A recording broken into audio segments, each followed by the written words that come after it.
Hello everyone, welcome to the RIGSS podcast. I'm your host Sonam Kinga. We hope you had a chance to listen to our introductory episode of this series on the institution of Bhutanese Monarchy, where Dasho Dr. Sonam Kinga gave us a sense of where we stand today as a monarchy in the global community of nations through a comparative perspective. In this episode, he questions prevailing ideas of monarchy as ancient, divinely ordained, feudal and irrelevant for modern society, and explains that the Bhutanese monarchy, on the contrary, is modern in ideological foundation and institutional design. He unpacks many assumptions and simplistic accounts of monarchy which are based on Western experiences and then demonstrates the complexity surrounding this institution. His comparative approach enables us to develop deeper understanding about many aspects of our monarchy which were either unknown to us or taken for granted. We hope you will find this episode educative and enlightening to gain a deeper appreciation of why and how Bhutan's monarchy is dynamic, modern, and one of a kind.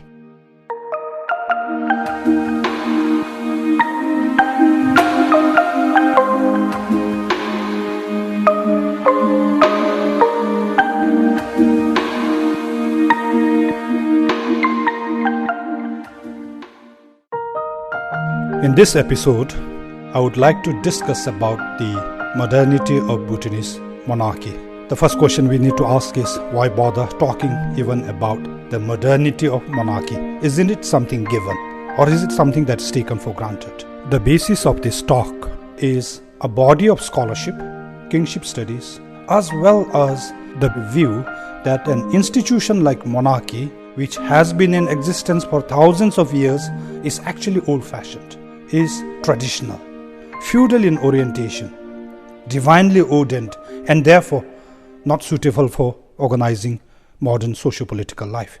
In a way, monarchies today are seen as an anachronism. So, based on this perspective, there are two subsequent thinking that if monarchies are present, as they are in the 21st century, it is just that they are hanging on, that they are surviving, but at some point of time, they will be abolished or they will disappear. The other perspective is that if they have managed to survive, it is because they have made the transition to a modern form, which is the constitutional form of monarchy. What it is saying is that before making the transition, monarchies have been absolute. I'm going to discuss and problematize this simplistic thinking about monarchies in the 21st century as being mere survivors of an old institution and that they have just modernized into constitutional form. Bhutan's monarchy was founded in 1907 when Gongsa Ugyamwachu was enthroned as the first king, and then a hereditary succession principle was adopted. In the beginning of the 20th century, many monarchies elsewhere in the world were disappearing. When monarchy was established in Bhutan, it has also been part of an overall trend or a pattern where new monarchies were being established in the 20th century. And I think this perspective has largely been missed from this body of kingship studies as well as discourses in social and political science. 1905, Norway, which had entered a union with Sweden, broke that union and established itself as a separate monarchy. In 1914, new monarchies were established in Egypt and in Albania. By 1940s, the Albanian monarchy was gone. Even in Egypt, the monarchy did not last. In 1921, monarchies were established in Jordan and Iraq. The Jordanian monarchy of the Hashemite family is a successful monarchy in the Middle East today, whereas that of Iraq did not last. In Yemen, a monarchy was established in 1926, but did not last long. We can also look at monarchies being established in 1971 in the case of the United Arab Emirates. So I have just mentioned a few countries in which monarchies were established in the 20th century. Some of them continue to prosper, while a few others have not succeeded. But the fact remains that monarchies were established in the 20th century and that they were not just survivors from an ancient age and just managing to hang on. There is another perspective that in the 20th century, yes, monarchies were abolished, but they were restored. We can think of Spain, when General Franco abolished in 1939, but after his death in 1974, monarchy was restored in Spain. In Cambodia, abolished in 1960s, restored in early 1990s. In 1960s, subnational monarchies in Uganda were abolished but restored constitutionally in 1990s. Again, there are countries where referendums, popular vote, have been taken to decide on the question of whether a country should remain a monarchy or whether they should transition to become a republic. The classic case is Australia in 1999, when they decided still to retain the Queen of United Kingdom as Australian head of state. So we must position Bhutan's monarchy within this overall historical development of new monarchies being established in 20th century, being restored, and decisions being taken to retain. Today, there are in Serbia and in Montenegro movements calling for the restoration of monarchies. There are royalist parties in Russia and in Nepal whose vision is to restore monarchy. Having argued that monarchies are not mere survivors, that they have been established in the 20th century, I will now discuss this general tendency to categorize monarchies either as absolute or constitutional. As I mentioned earlier, one mode or one means of modernizing a monarchy is seen to be the making of transition to a constitutional form, but it presupposes that monarchies before have been absolute. Beyond absolute and constitutional monarchy are other forms such as feudal monarchy, diarchic monarchy, elective monarchy. In Cambodia, the king is appointed by a royal council constituted by the prime minister, president, and speakers of two houses, as well as their deputy speakers. After the king abdicates or passes away, the council decides from amongst the royal family members who is the most capable to succeed. Similar model is now being thought of in Saudi Arabia. Look at federal monarchies in the cases of UAE and Malaysia. The Federation of Malaysia is constituted by 9 subnational monarchies and 4 other provinces which are not monarchies. But they enter into a federation to constitute the Federation of Malaysia, just like the 7 emirates of the United Arab Emirates entered into a union. In Malaysia, the king or agong reigns for a tenure of 5 years. At the end of his tenure, the 9 rulers of the monarchical provinces convene a conference of rulers in order to vote for the next monarch. Although this conference is merely symbolic and the senior-most ruler is usually elected as the successor, there is the involvement of a symbolic ritual of election. There's also called the Diarchic Monarchy in Andorra. The Kingdom of Andorra, located between France and Spain, has President of France as its co-monarch, the other being the Bishop of Urkel in Catalonia from Spain. If you look at Swaziland, the powers of the monarchy are shared between the monarch and the Queen Mother. After a monarch abdicates or passes away, a council of chiefs decides who should be the next Queen Mother, and her son is enthroned as the king. So that is a classic case of diarchic monarchy. We need to ask ourselves, where does Bhutan fit? Is it constitutional? Yes, it is a constitutional monarchy. Has it been absolute? I will argue against it later. Is it elective? It isn't. Is it appointed? It isn't. Is it diarchic? We can say no. Although some people tend to think that the dual system of governance we have since the time of Shabdrung that flows into the constitution suggests a kind of a diarchic monarchy, but it isn't. And I say this because whether it was Shabdrung Rinpoche or whether it was his representatives later, known as the Gyatsaps, or whether it is His Majesty the King, both political power exercised by the elected government, and the spiritual power administered by the religious body is in principle derived from the persona of His Majesty the King. So we cannot qualify it as a diarchic monarchy. What is it then? When Ugewonchu was enthroned in 1907, a contract, an agreement was signed among the monastic body, the state councillors which constituted the cabinet of those days, senior public servants, junior public servants, and representatives of different communities in the country.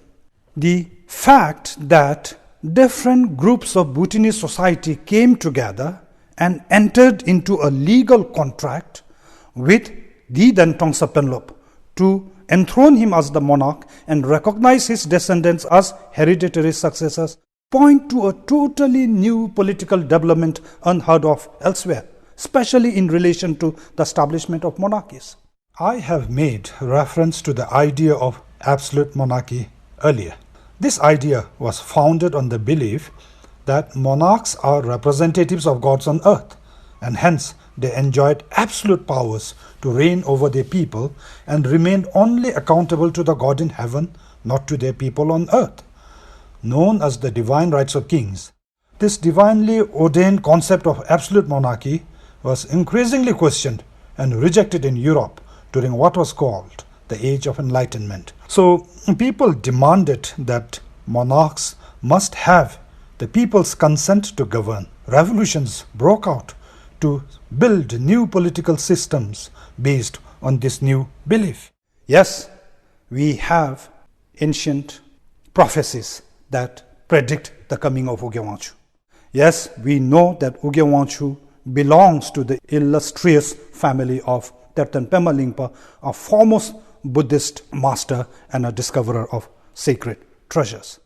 In 1907, neither were those prophecies invoked, nor was his membership to this lineage of illustrious family referred to build up a legitimacy.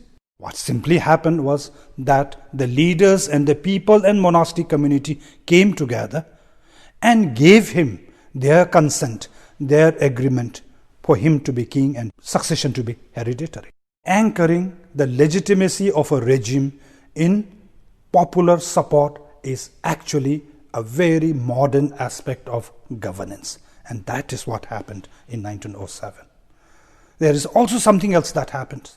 Between 1651 and 1904, Bhutan was a monastic regime.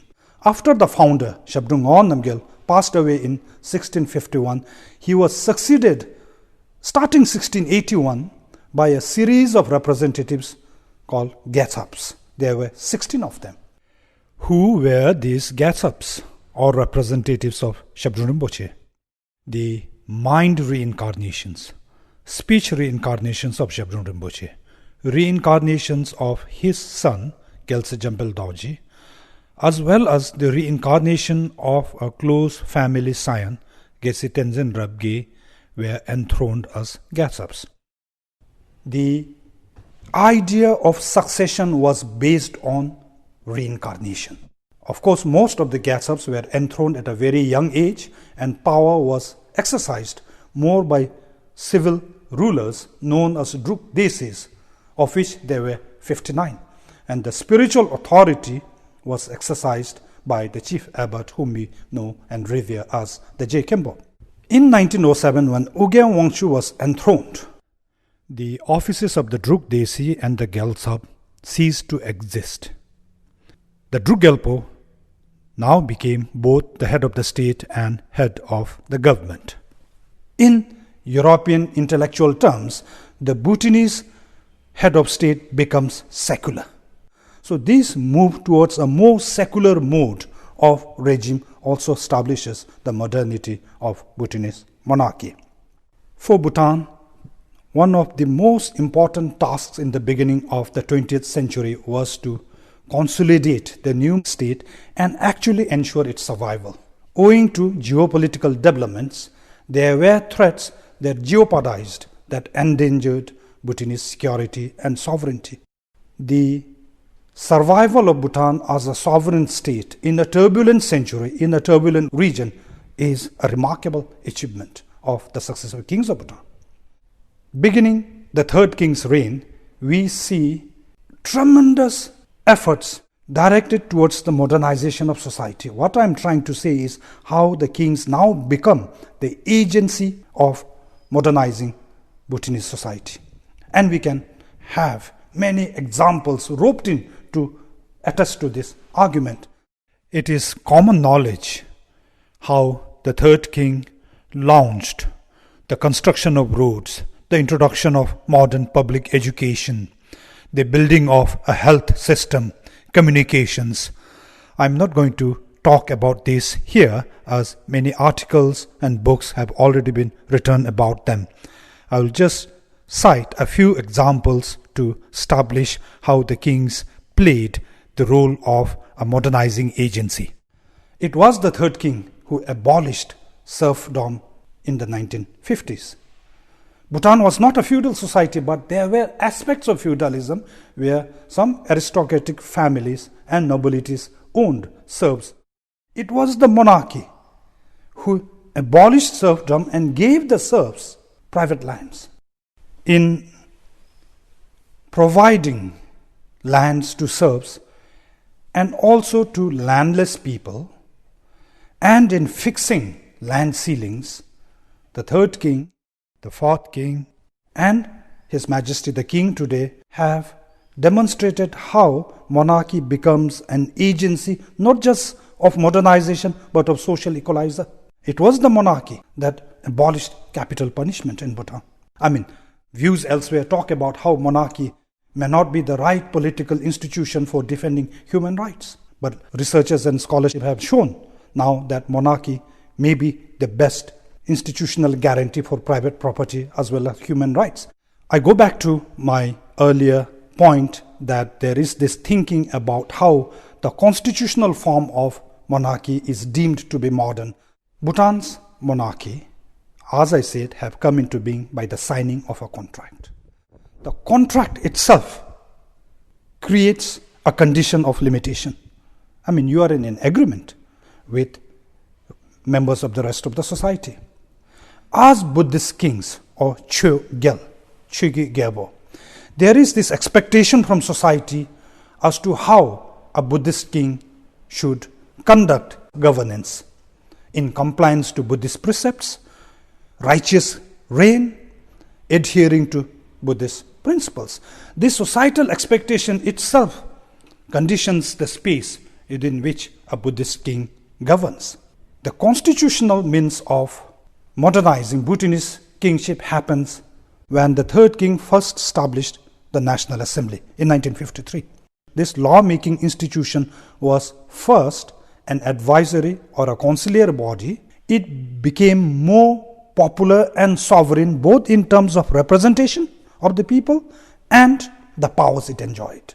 After 1968, at his own behest, His Majesty the Third King decreed that the decisions of the National Assembly will be final and binding.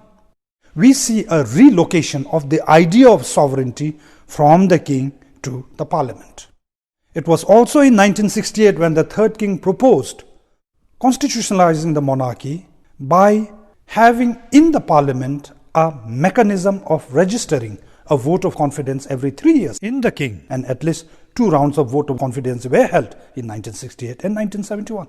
This proposal was at king's own behest, not something that was demanded for by the people. Although this mechanism was dispensed by the National Assembly in 1970s, the fourth king restored it in 1999 during historic political reforms. He took it a step further without putting a limit on the number of years. If the National Assembly feels that a vote of confidence had to be moved, they don't have to now wait for 2 or 3 years. This spirit has been further taken now into Bhutan's constitution, promulgated in 2008, that the parliament can move a motion for abdication. Now, when we talk about constitutional monarchies, there is a trade-off. There is a deal whereby the monarch is a symbolic head of state and the powers are exercised by the parliament and the cabinet. Because they exercise powers, their tenure are fixed. They are subject to vote of no confidence. Because the monarchs have devolved the power to parliament and political parties, the monarch is above parliamentary mechanism of vote of no confidence or a tenure. The monarch reigns for life. But in Bhutan, it has been taken a step further. The monarch is a constitutional head, and yet a motion for abdication can be moved. This is something that hasn't happened elsewhere. Not only is there a constitutional provision for a motion for abdication, tenure has also been defined. The successor to the throne can become king at the age of 21 and then have to abdicate at the age of 65. So there is a tenure of 44 years.